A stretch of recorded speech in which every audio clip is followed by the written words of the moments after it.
Donc nous voici arrivés à la dernière partie de la deuxième grande partie que sont les conditions. Donc c'est la condition ternaire. Donc comme d'habitude, hein, on va aller voir la doc. Donc l'opérateur conditionnel, voilà, il suffit de le chercher sur MDN. Donc l'opérateur conditionnel, bien sûr, c'est if-else, mais pas seulement. If-else, on l'a vu un peu plus haut. Là, on va s'intéresser à l'opérateur ternaire. Alors, s'il est dit ternaire, c'est tout simplement parce qu'il contient 3 opérandes. Hein, comme on va le voir. C'est-à-dire que il y a la condition, il y a le point d'interrogation, donc qui va ponctuer la condition. Donc condition. Hein. Ensuite, l'expression si elle est vraie, donc retenez true. Si c'est true, c'est ça, cette partie-là qui est exécutée. 2 points. False, si c'est faux, c'est cette partie-là qui est exécutée. Donc je répète, première opérande, la condition. Point d'interrogation. Si c'est vrai, c'est cette partie-là qui est exécutée. 2 points. Si c'est faux, c'est cette partie-là. Donc on va faire comme d'habitude, hein, on va faire un test tout de suite. Alors, on va se faire une petite variable âge. Alors mettons que vous ayez 15 ans. Mazette, 15 ans. Voilà. Donc, on va faire une condition ternaire. Donc on va dire var âge égale non, je suis bête. L'âge, on l'a déjà fait. Statut. Donc, votre statut est égal à, et là, on va utiliser une condition ternaire. Si l'âge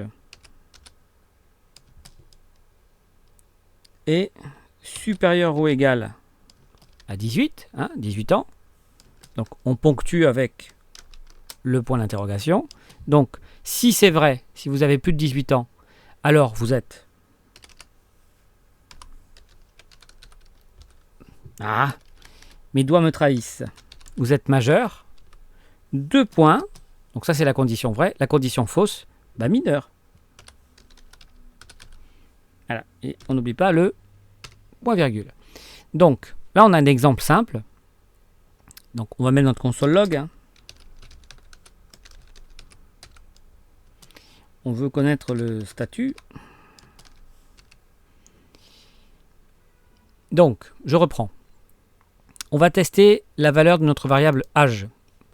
Donc, et on va la coller dans la variable statut. Donc, votre statut est ou majeur ou mineur. Hein, c'est ça qu'on va déterminer. Donc, en fonction de l'âge, la condition est là. Tester si l'âge est supérieur ou égal à 18. On n'oublie pas le point d'interrogation. Donc, si c'est vrai, alors vous êtes majeur. On n'oublie pas les 2 points. Si c'est faux, alors vous êtes mineur. C'est-à-dire, là on va le tester. Hein. Voilà. Ah, il y a une erreur. Ah, je suis bête. J'ai pas déclaré. Alors voilà, ça c'est typique. Il faut en profiter quand il y a une erreur. Uncode, référence error. Donc ça veut dire que vous avez mal écrit un truc. Hein. Statut is not defined. Et ben oui, il a tout à fait raison. Donc on va reprendre ce code. Parce que vous avez vu, je l'ai mal écrit là. Voilà. Donc c'est pour ça qu'il râle.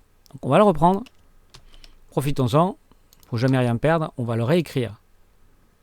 Voilà.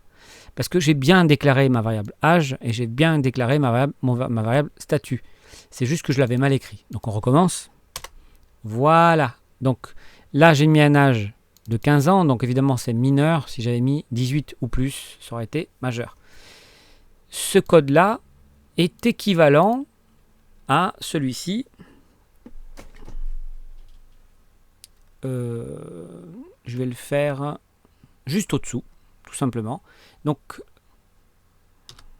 si je mets var statut, Voilà. Si je déclare mon var statut. Voilà. Ensuite, je déclare var âge égale... on peut mettre 16, hein, ça change. 16. Voilà. Et donc là, par exemple, si j'utilise une condition classique, ça va donner if âge supérieur ou égal à 18. Hein, là, vous commencez à vous y reconnaître. Là, c'est comme ce qu'on a vu plus haut, c'est-à-dire que c'est tout à fait la même chose. Donc, statut, j'arrive pas à l'écrire statut, hein, égal majeur, else. Voilà. On va le copier, hein, on se fatigue moins.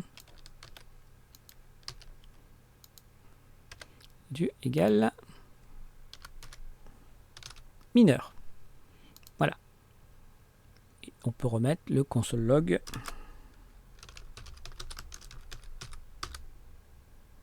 Statut.